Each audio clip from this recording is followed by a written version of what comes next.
I want to bring you up to speed on what's actually happening in grocery stores and what's getting ready to come your way. And what we're calling this, and I'm getting this from Patrick Wood from Technocracy News, and he highlighted an article on his website that I paid particular attention to, and it's called surveillance pricing. And there's a prophetic aspect to this, but some weird stuff is happening. So first of all, we'll start with Kroger's.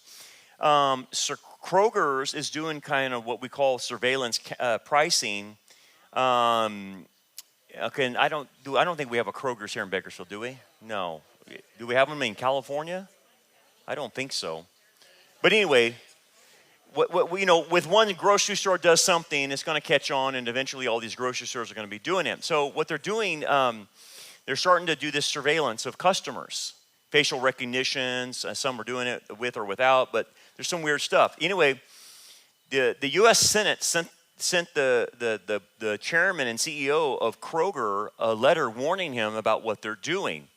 And again, there is no regulations right now on facial recognitions in grocery stores or any of this other stuff that I'm going to show you. So there is no regulations because this can be happening to you. So anyway, they highlight to Kroger and they say, look, I'm writing you today regarding Kroger's adoption of the use of electronic shelving labels. So if you've been in the grocery store lately, even in Walmart, some of the labels are digital, okay? They're not paper. So that means they can change the pricing on it within a second, okay? So they're called electronic shelving labels, okay? In dozens of its grocery stores, it says. These digital price tags may enable Kroger and other grocery chains to transition to dynamic pricing. This is the problem with it. So it's not just simply about the grocery store having the ease of changing the prices. It's the fact that they can do dynamic pricing with the labels, okay? That's what the United States Senate is getting after them about, in which the price of basic household goods could surge based on the time of the day, the weather, or other transitory events, allowing stores to calibrate price increases to extract maximum profits at a time when the amount of Americans' income spent on food is at a 30-year high. So they start pointing out the concerns. And in this letter, it continues on. It says, widespread adoption of digital price tags appears posed to enable large grocery stores to squeeze customers to increase profits. Analysts have indicated that the widespread use of dynamic pricing will result in groceries and other consumer goods being priced like airline tickets, creating a sense of urgency, a sense of scarcity that wouldn't exist if there were just publicly posted prices that everybody understood, allowing sellers to figure out ways to extract the maximum amount of profit for each customer. Okay, he continues on in this letter. These devices also introduce potential for grocery giants to abuse their power and surge grocery prices, raising prices suddenly and at times when certain products are in the highest demand. For example, stores may use this technology to raise the price of turkeys in the days leading up to Thanksgiving, or the price of ice cream on a hot day, causing customers to face unexpected price hikes when they reach the grocery aisle and find themselves unable to afford groceries that they had originally budgeted for. It continues on the other highlighted, through the partnership with Microsoft. Okay, that's a red flag. Anytime you hear Microsoft, that's a red flag. Kroger plans to place cameras at its digital displays, which will use face recognition tools to determine gender and age of customer captured on camera and present them with personalized offers of advertisement on the Edge shelf. Edge will allow Kroger to use customer data to build personalized profiles of each customer and then use those profiles to determine how much price hiking each of us can tolerate. Quickly updating and displaying customers' maximum willingness to pay on the digital price. Okay, this is the problem. It's not about Walmart being able to change the price, hey, we're going to up their price of eggs or anything. It's changing the price according to the person. Based on AI reading the person, putting the data together, what that person typically buys, what's the socioeconomic status of that person, how much money did they make, can they afford this, and can we raise the price enough to where they will continue to buy it? What's the price break that they will stop buying something? And so what could happen is you feasibly go into a store and you typically buy something, and the price would change because the facial recognition would hit you, and they say, aha, that's Brandon, and we don't like him. So I am going to raise the price to what I know economically he can afford. Versus someone else goes there and they would say, well, this person is blah, blah, blah, blah. We're going to lower the price for them. So you would have this up and down pricing according to the person buying the product. Not a flat cost. This is where it's going. This is why the Senate sent this to Kroger and said, we understand what you're doing. And the problem is, all these grocery stores are getting on board on this because they have AI abilities and facial recognitions. Okay? So basically what Patrick Wood is saying, and this article continues to say, every time you step in a grocery store with facial recognition, you step into a machinery of data that tracks, analyzes, and shares and influences your shopping behavior. So I'll give you some examples. Here's New York Times. Large grocers took advantage of pandemic supply chain disruptions. So don't think that these grocery stores are altruistic. They hiked up the prices, and we already know what they did during the pandemic, right? Remember toilet paper? Remember all that?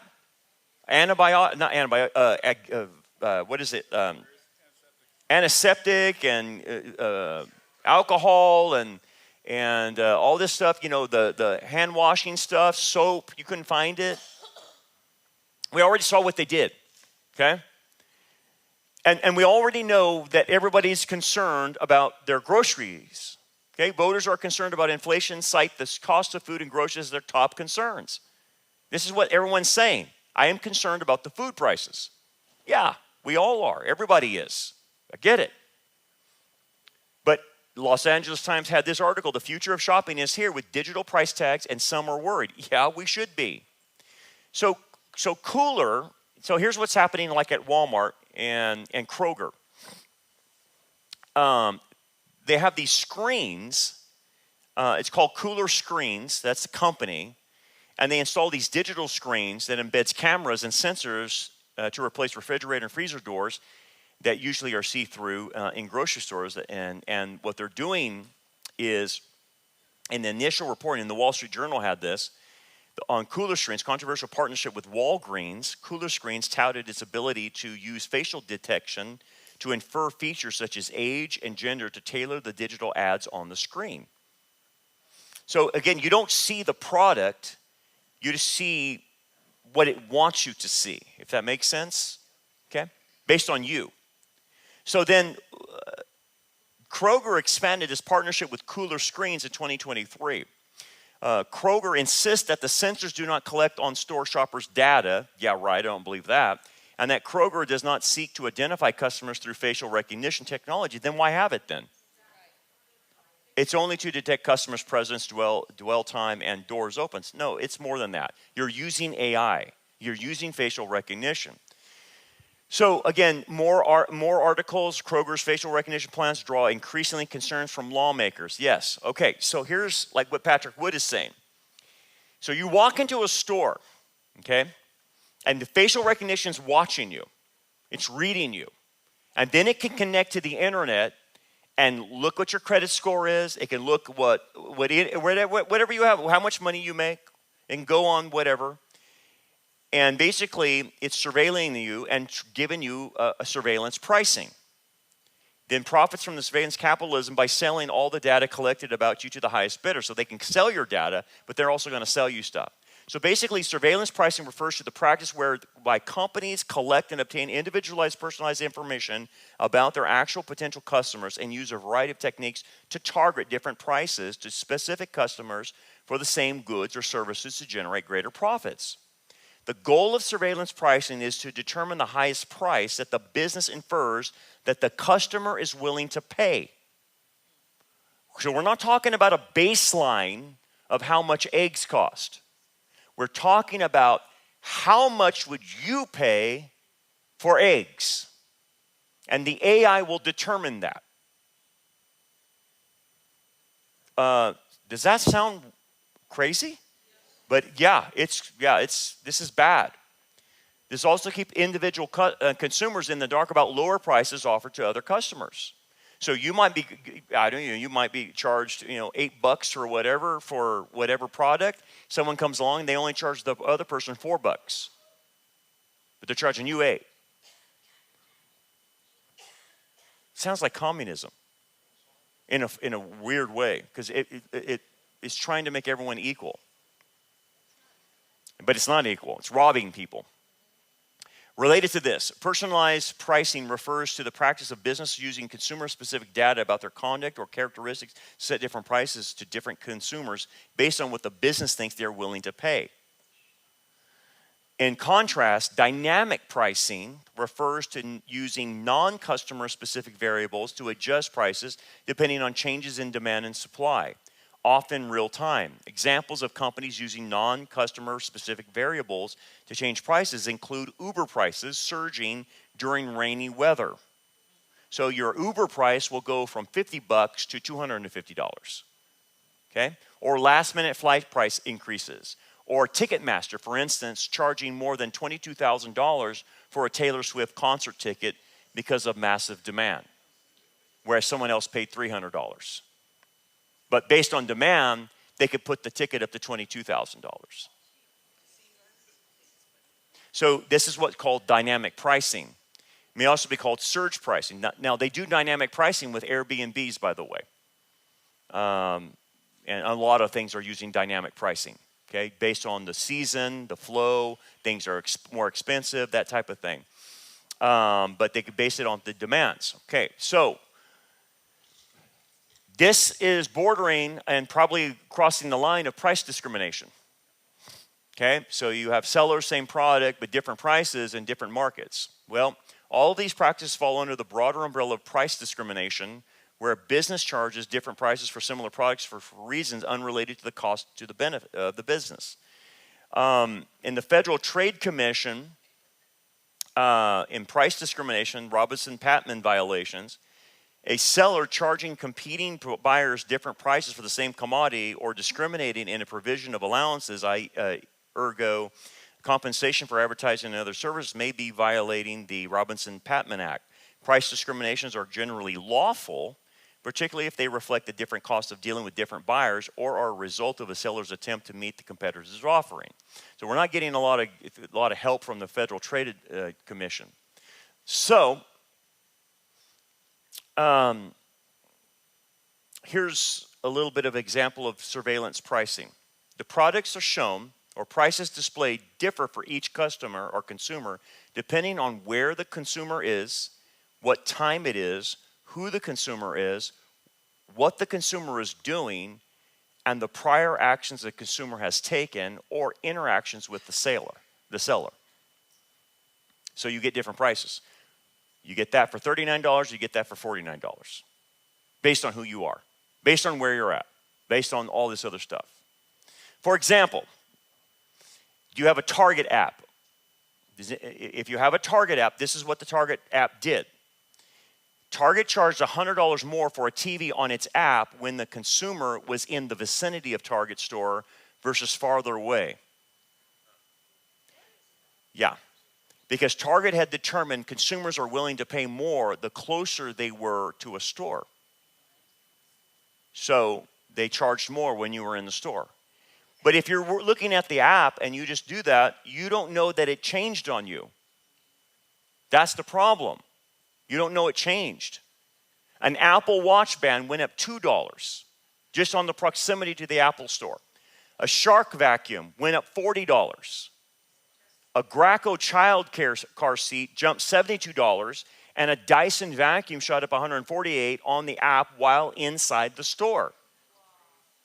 Okay, so if you're in the store, you're using the app, I'm going to buy the Dyson vacuum, you paid $148 more than if you were living in Timbuktu, just by being in the store. And the consumer didn't understand this, that the app was actually charging more. So Target's doing it, Apple's doing it, they're all doing it. Orbitz inferred that if you used a Mac, that you were willing to spend more in your hotels. Guess what? They steered you to more expensive hotels if you were using a Mac to make your plans in traveling. And you wouldn't know the difference. Now, if you would have did a side-by-side comparison and said, well, I'm going to use my PC versus my Mac, you would have been shown a different hotel option. This is happening. No one knows this is going on because of AI. Okay? This is big problems. Big problems. Booking sites also charge higher prices for the same hotel rooms based on what city the consumer was browsing the website from, leading to a difference of more than $500 for the same room in one case, based on where you're making your reservations at. Bakersfield versus New York. You see what I'm saying? Yeah, or Oildale. Staying at I guess if you're making plans to stay at the Waldorf Astoria in New York, they're going to charge you different if you're making the plans in Oildale versus making the plans in Manhattan. I guess. So, what's the deal with the electronic shelf labels? Have you seen those types of things? Okay. They're small screens that replace paper price labels in stores, allowing grocers to change prices in mere seconds rather than having employees physically change the price tags. Okay, got that. But the problem is these screens can be changed throughout the day, making it possible for the shopper to see one price at the shelf when picking up the item and another price when checking out. And if you're not paying attention, that's what ends up happening. So here's the thing. Even if a retail store is not using ESLs or facial recognition technology, it can still engage in surveillance pricing through the vast network of data collection and sharing that occurs without consumers knowing this. Grocery stores may collect the data from the consumer's past purchases, app usage, and loyalty program usage, but also may incorporate data from third parties like data brokers. So they're using AI to bring this all in to determine what they're going to charge you for your steak that you buy, for your meat or your eggs, okay? So so what's going into the data collection? What do they know about us? It's this. It's sensitive information. Geolocation, age, gender, race, ethnicity, finances, religion, employment, political speech, online activities. That's all what the AI is feeding into the pricing. Okay, let's theorize. You're me, okay? You make political comments about all kinds of things, right? Or whatever. I wonder how much they're going to charge me, right? Yeah, I can't afford it. So you can see that, I don't know, let's say you're a big Second Amendment guy, all right? Like we're probably all in this room Second Amendment guys. But the problem is, oh, you're one of those guys. Well, here's the price for you. Here's the price for you. And it'll be oh so astronomical, you're like, I can't afford that. That's right. That's right. Because based on the data we're collecting on you, that's the price we have determined it costs you. That is scary. That is freaking me out, man. And if Kroger is already launching this, guys, don't you think the rest of them are going to pick up on this? The data would include reluctant gamblers, for instance. What do you mean? Well, based on consumers lingering on a sports betting site longer than expected, because the AI would say, that guy gambles. I saw him online, and we're going to make a price. He just won $1,000 at Tachi Palace or whatever, the Hard Rock Cafe in Tajon. He just won $1,000. Let's up the price on this guy. He's a gambler. Or how about this? Grocery stores might categorize shoppers as interested in fitness and not price sensitive, which, hey, they got some money. And they're interested in fitness. So based on that, let's charge more because these people buy organic foods, which are more costly. They don't buy Cheetos. They don't buy Twinkies. And so they're all into, they go to the gym because we can see the AI is telling us they go to the gym. They're on the gym websites. They're looking at muscle and fitness. They're looking at this. They're looking at that. So these types of individuals are more willing to pay higher prices for whole foods. Let's charge them more rather than they're not going to buy white Wonder Bread. They're not going to buy stuff, that's going to hurt them. They're not buying, canned foods. They're not buying processed foods. So let's up the price on these people. New parents who are less price sensitive because they have a baby. Okay, versus you not having a baby, you'd be more price sensitive. But if you have a baby, I need supplies.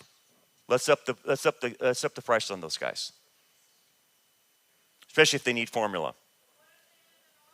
Yeah, well, maybe they'll factor that in. I don't know. Again, that's probably one of the AI things versus, hey, do you live in Seven Oaks or do you live in Oildale? If and that's what they'll do. That's what they'll do.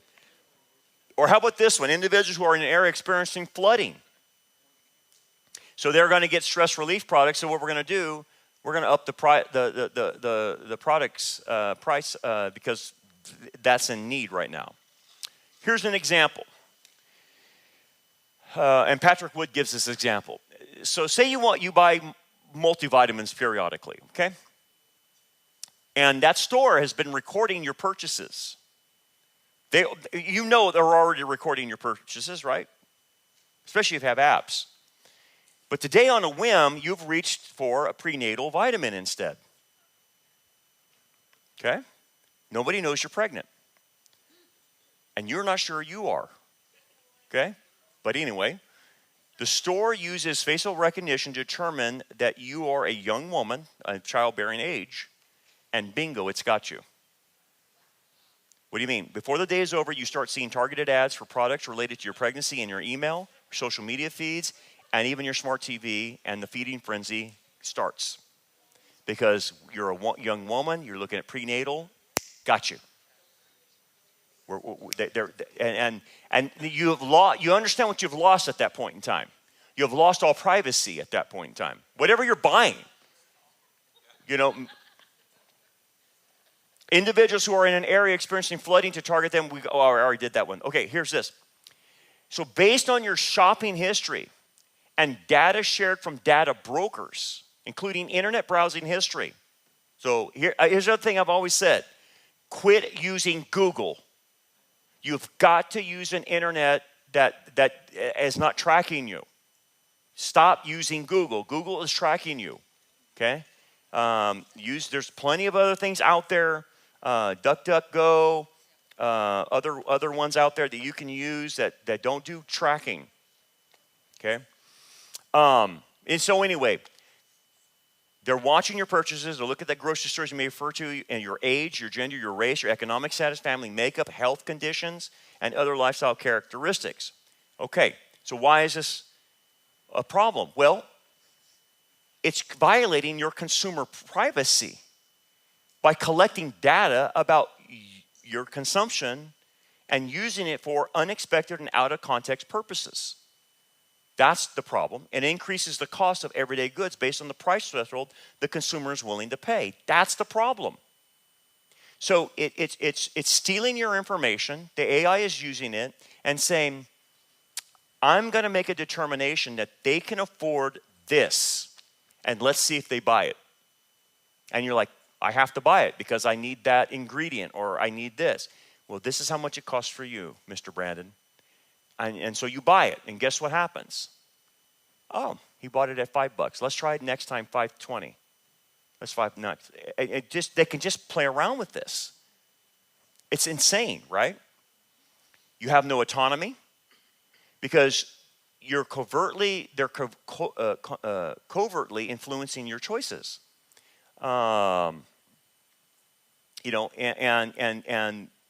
like I said, there are no facial recognition technology regulations right now. They can use it, and there's nothing to stop them. There's also no data minimization regulations that they can collect on you. None. We all thought, well, I understand their data collecting on my phone. I now understand their data collecting, when I'm surfing the internet and stuff like that. I didn't know that grocery stores would start data collecting. Yeah. So It's going on even beyond them trying to sell you something, because then they can sell your information to other third parties. And so you're losing your privacy. That's a big problem. Okay, so now let's take a step back and understand the implications of this. I don't see the end of this. I don't see them wanting to stop this at all, because they have everything to gain from this. Everything. I think it's wrong. I think it's totally wrong. And I think it's a form of economic manipulation from the technocratic elite. There's no doubt about that. And that's what the Proverbs warns about. Don't rob the poor because he's poor. That's what it does to people. The elites don't care about this, but it's going to affect you and I, right? And so they're going to squeeze you economically, determining based on what you have. Look, they can find out what you have in your retirement. They can find out how much you're getting paid. AI figures that all out. AI knows that. If it's on the internet, if your information's on the internet, AI knows it already. They already know it. So they can exploit your social status, biometric data. This person is sick. They always have this problem. So let's up the price for this because they're going to buy more of this, whatever that issue is. Let's punish certain groups. Let's punish the Brandons of the world, that they don't keep their mouths shut. And we'll teach them a lesson. We'll make it harder for them to buy this or buy that or buy gas or whatever it might be. And we'll then also use this to manipulate groups. Sale. There's a sale happening and it pops up on your phone. It's really not a sale at all. It's actually charging you $148 more because you're in the store and not in Wasco. Because they're charging more in the store. Guys, this is so horrible economically. And like I showed you, that's why the Senate sent Kroger the letter saying, we see what you're doing. But the problem is there's no one, I don't see anyone else doing anything about this. And here's the thing. You start going in the grocery store and you start realizing that the camera's on you and there's facial recognitions and stuff like that. What they're doing then is you're getting this constant monitoring and you're conditioned that this is the way it's going to be. That there's always going to be a camera on me. There's always this, always that. And you start seeing these digital shelf labels and all this other stuff. You're entering into a world where you're always watched and you're always analyzed. That's pretty scary. Here's an interesting thing. I was reading this today, and I thought it was so apropos for what this is really about, because this is the technocratic elites, partnering with the grocery stores or just corporations to fleece as much money out of us. And so Israel reached that point in their life where they got tired of the judges. Remember that scene? And they went to Samuel and like, hey man, we got to have a king. We got to be like everybody else. We're really behind on this stuff. Everybody is technologically with kings and they're doing really good and we need to get up to speed on this. And it says the elders gathered together and came to Samuel at Ramah and said to him, look, you're old and your sons do not walk in your ways. Come on, man. Now make us a king and to judge us like all the nations. We want to be like everyone else. We want to be like the technocratic elite in Europe and control all the buying and selling. And he said, this will be the behavior of the king who will reign over you. So if you guys want a king, here's what you're going to get out of that. He says, he will take your sons and appoint them for his own chariots and to be his horsemen. And some will run before his chariots. He will appoint captains over his thousands and captains over his 50s. He will set up some to plow his ground and reap his harvest, and some to make his weapons of war and equipment for his chariots. He will take your daughters to be perfumers and cooks and bakers. And he will take the best of your fields, your vineyards, and your olive groves, and give them to his servants. He will take 1/10 of your grain and your vintage and give it to the officers and the servants. And he will take your male servants and your female servants and your finest young men and your donkeys and put them to his work. And he will take 1/10 of your sheep, and you will be his servants. And you will cry out in that day because of your king whom you have chosen for yourself, and the Lord will not hear you in that day. Now what did he just do? He's saying, you want to be like the other nations, right? You want to have a king. Here's what's going to happen. The minute you put that king in place, he's going to take, seize, control, and collect. He's going to take it all from you. And what is Israel's response when they hear that? We want a king. I just warned you, they're going to take everything from you. It's the same principle.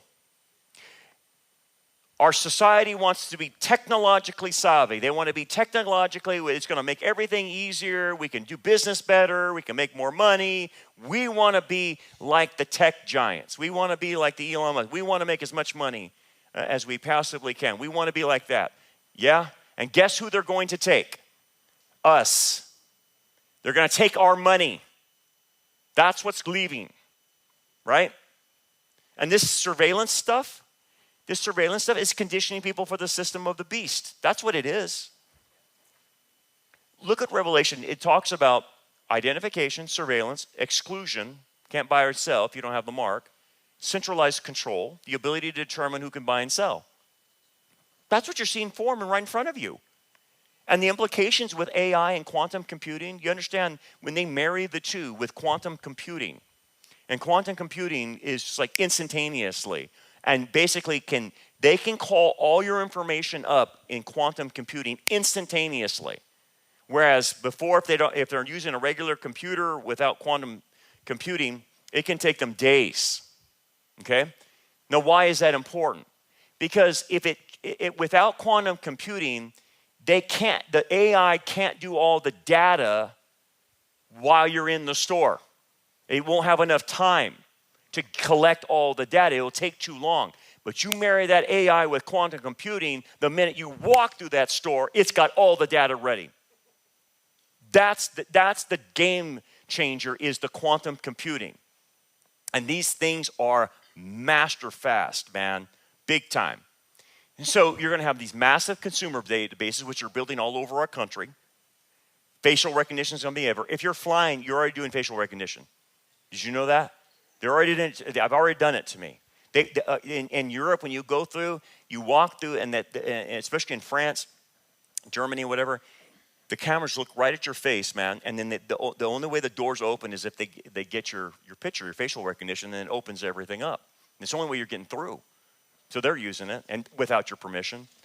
Algorithmic profiling, real-time tracking, digital pricing, dynamic control over buying and selling. So what if if you're one of our young people and you want to go buy a house, and like, yeah, you know what? Let's see how much you guys make. Well, you make that much? We're going to charge the house for this price. Well, yeah, but you're going to charge this guy this price. Yeah, I know. It's based on dynamic selling.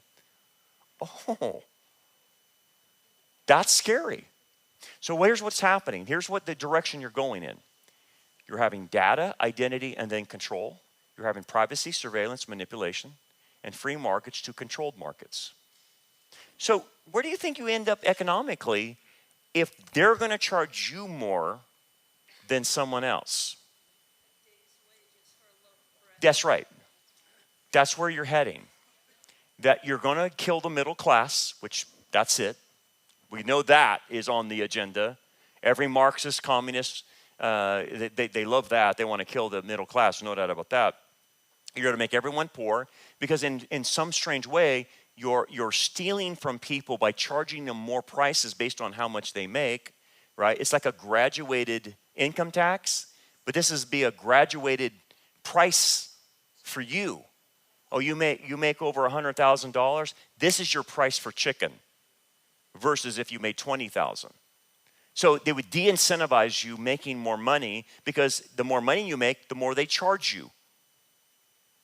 So it would be better. Well, you can see a bunch of people say, well, why even work? Why even work? Because then these guys are getting it all free. Their chicken costs them $1 and it's costing me $5 to buy chicken because I'm making this amount of money. So they're basically putting me on their level by price gouging me and exploiting my money. And we're doing this. Everybody's getting lowered down. Dude, I don't know about you, but this is freaking me out. This will kill me economically if they base it on that. Now, I hope people step in and maybe stop this. I don't know. Do you think they will? I hope.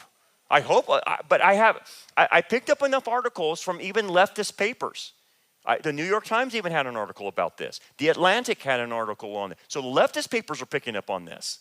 But very few, I didn't see hardly any conservative papers picking up on this notion, which is strangely odd, because they would be the first ones typically economically that, hey, you can't do that. That's crazy talk. Maybe. I don't know. It's just weird. I don't know. But here's the thing. The AI is not reversing itself. We're not going to get away from AI.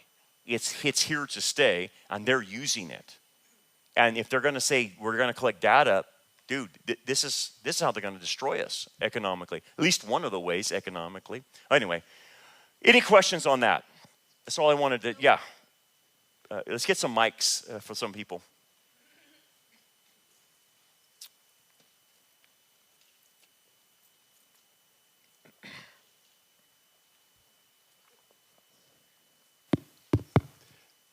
So everything you just described sounds like a very modern, sophisticated version of price gouging. Yeah, right. Which used to be illegal.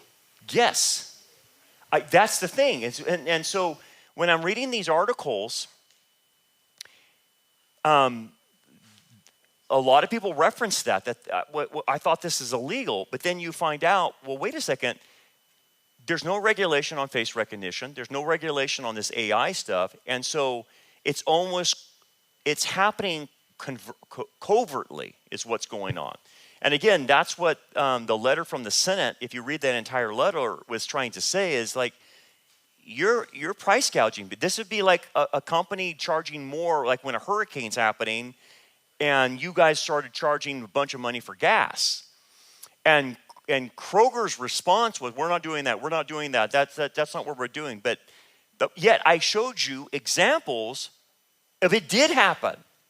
How could you charge me with that? I'm in Target, and you charge me $148 while I'm in, but if I was outside in Wasco, you didn't charge me $148. That's it. That's price gouging. And it's just, yeah, I hear what you're saying, and I'm with you. I'm like, I thought that was illegal. Yeah, go ahead, Paula. Go ahead. Okay, I've been complaining about this for the last 3 or 4 weeks. I was at Target, and I was buying Christmas gifts for our niece's twins, and I thought, oh my gosh. At the checkout stand, I thought, boy, this cost me a lot more than I thought. Well, when I got home, they charged me $20 a piece for a little 6-year-old sweater.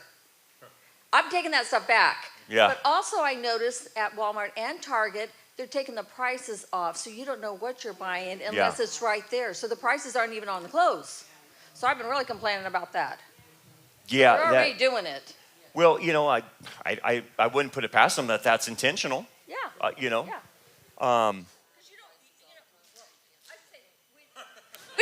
When you're when you're at the checkout stand and you've got a line way down here, you're gonna say, now wait a minute, that's not what I thought I was buying. Right. I mean, some people do that, but I didn't. When I got home that I realized that that's what I spent. So like I said, I'm taking them back.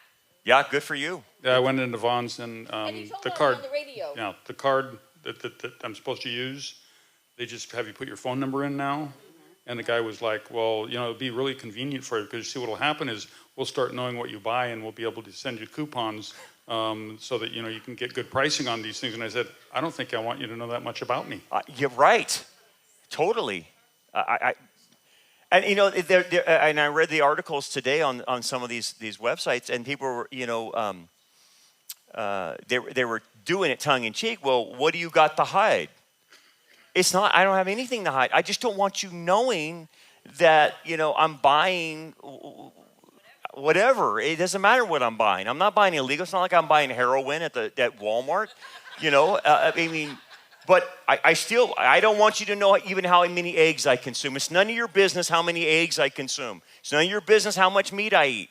Because that's a big problem. They don't want you eating a lot of meat. I don't want them knowing that. It's none of their business. None of their business. Where am I at? Kroger is here. Where are they at, Eric? Food for Less and Foods Co. or Kroger. That's Kroger? Yes.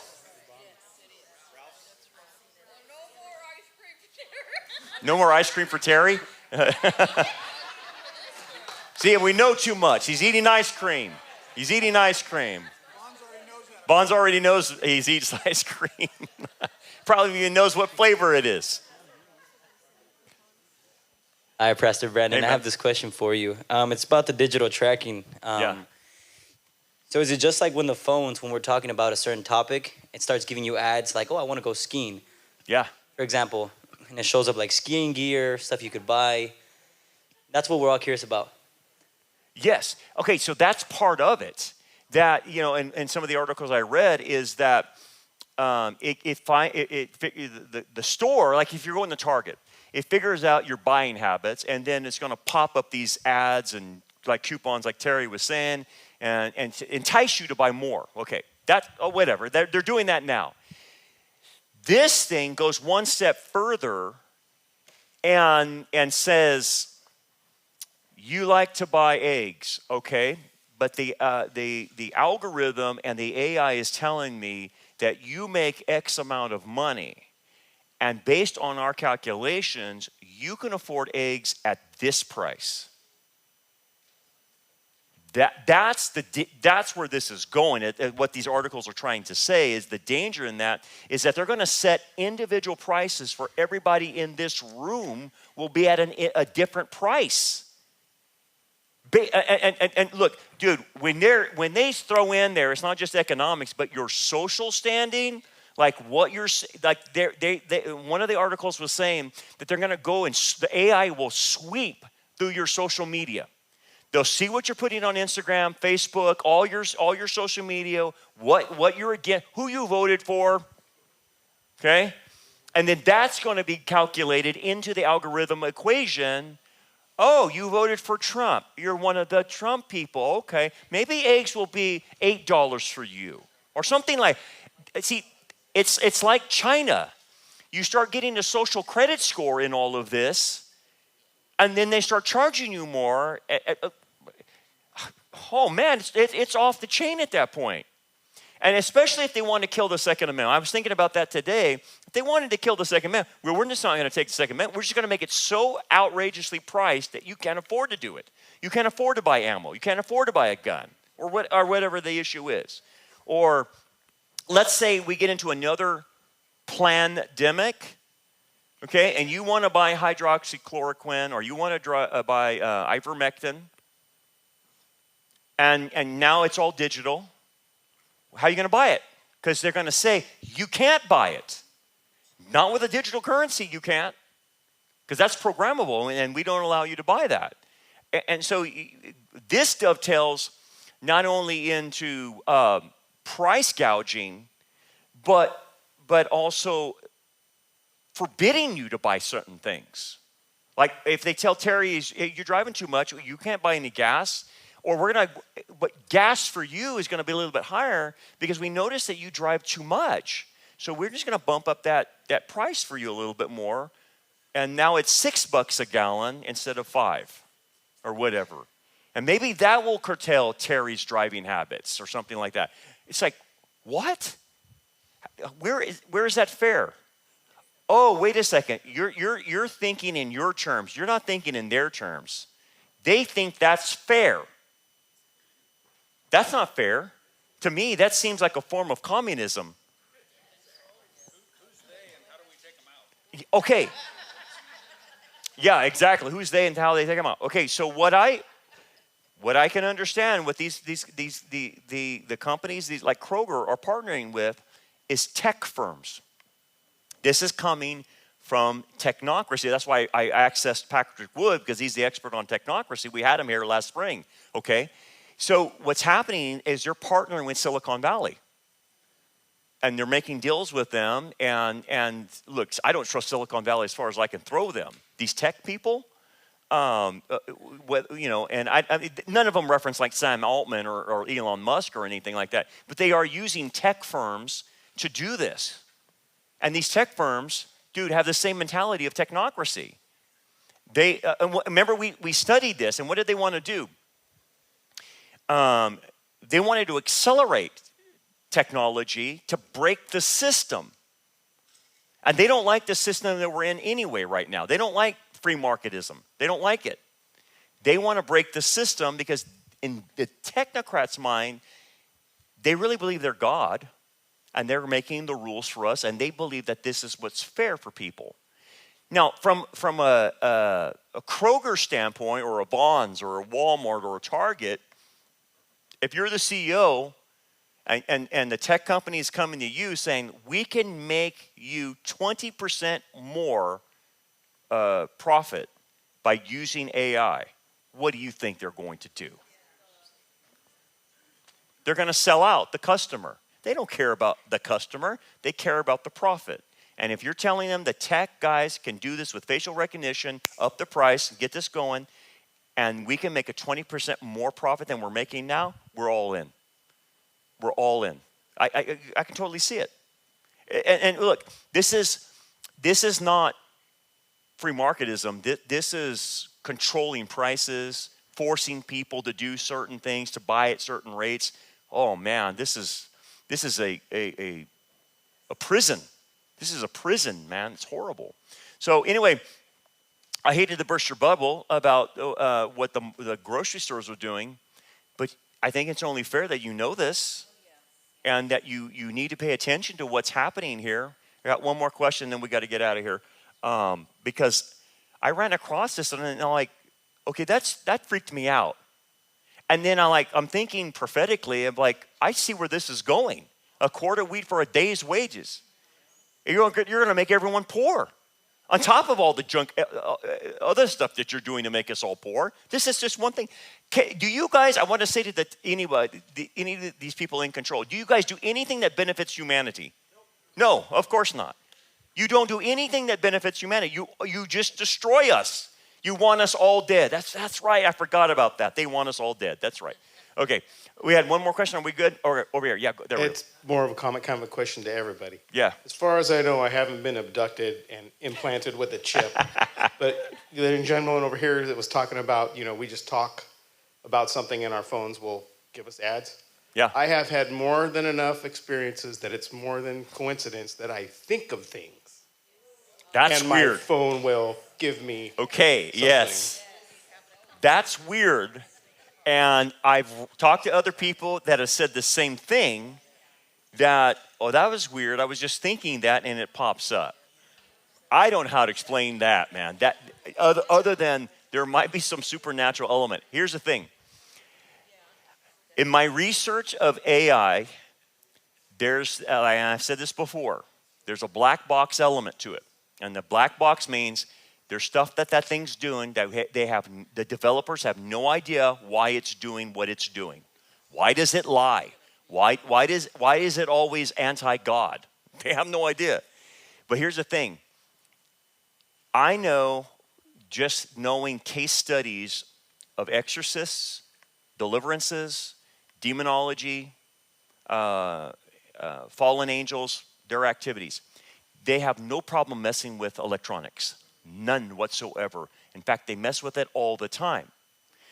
They can make things go off in your house that you never turned on. That's paranormal activity. So when you put it all together, what you're just saying is, I think there's a spiritual element behind it. And I'm not crazy, but how in the world? You're not the only person that's ever told me that. And then so at that point now, we went into, and we've crossed into the spiritual realm at that point now. Something's going on here. And the fact that AI continues to show this supernatural element inside of it tells me that I think the demons and fallen angels are harnessing its power and manipulating people through it. I think, honestly, if you don't use AI correctly, it can become a digital Ouija board.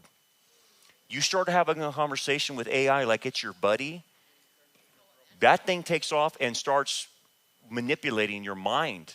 And I think there's demonic activity behind that. So you're on to something, and I think there's a spiritual component to it. And I would not discount.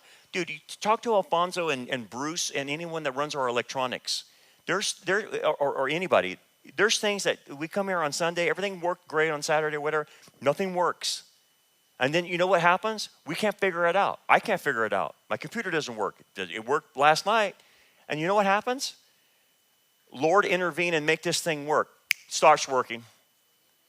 So what does that tell me? So if I pray and then the electronics work, that tells me there was a spiritual problem going on. That the demonic was making something happen. And it happens a lot, quite frequently. And you pray and it stops. Well, that's odd. It's not like I hit a switch. I prayed. It's a spiritual issue sometimes. And I would tell you this. Spiritual, they mess with electronics.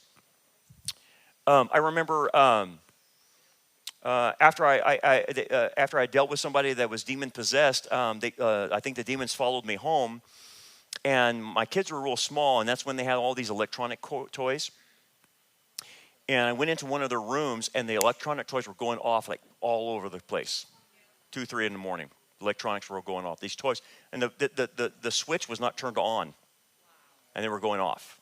So what did I do? Pray, stops. How can I pray and it stops the electronics and no one even turned them on? I'm just telling you. So there's always a spiritual component. And look, with how evil that is, you don't think that the Satan and the spirit of Antichrist is working through all this to control people? Forget it. That's game over. Anyway, we got to get out of here, man. Let's pray and we'll get you. Oh, Ron, what do we got to do before you? We got to set up for something beautiful. So we got to get small tables and the big round tables in. Okay, if you can stay back and help us, that'd be great. Let's pray. Father, thank you, Lord, for all that you've taught us in your word about the poverty of the Messiah coming in the first coming. Amazing how he came like that and took that humility on, and especially in this Christmas season as we recognize that. We thank you for it, and we thank you for him.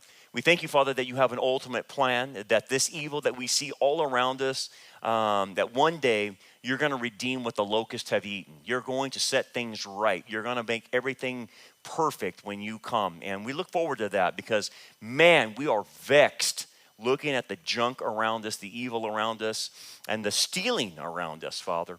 So thank God we have a future in you. Bless us now as we go. We pray in Jesus' name. Amen.